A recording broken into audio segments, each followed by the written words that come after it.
guys, Chuck's YouTube channel. It's a video for something I've been asked a lot about, and that's how to make ground rice. Ground rice is essentially just ground rice, so it's really easy to digest, very high in terms of carbohydrates, low in fat, so it's great for pre-workout meal. So this is going to be a quick run through how you make it. Okay, so for my serving of ground rice, use 100 grams.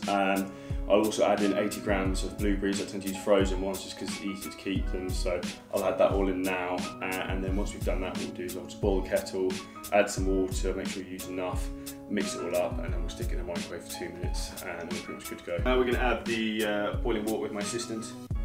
Cat is in the way. You want to make sure you use enough. It does absorb a lot, but don't use too much, otherwise it ends up as soup, so you don't want that. And now you've done this, you just need to mix it and then add it into the microwave. Okay, so I've just pulled out the microwave. It's all gone a bit dry, filled up a bit more, as you can see. So I'm going to add a bit more water, remix it, put it in for another minute, and then we'll add in the protein powder. Okay, so that's all done, straight out of the microwave. So now I'm going to add 2 scoops of whey protein, so that's 50 grams of protein straight in there, and then just mix it and stir it, and then we're literally good to go. So that's it. It literally takes like 2 minutes from start to finish. Super easy to digest, great for training to when it's heavy in the stomach, particularly trying to grow.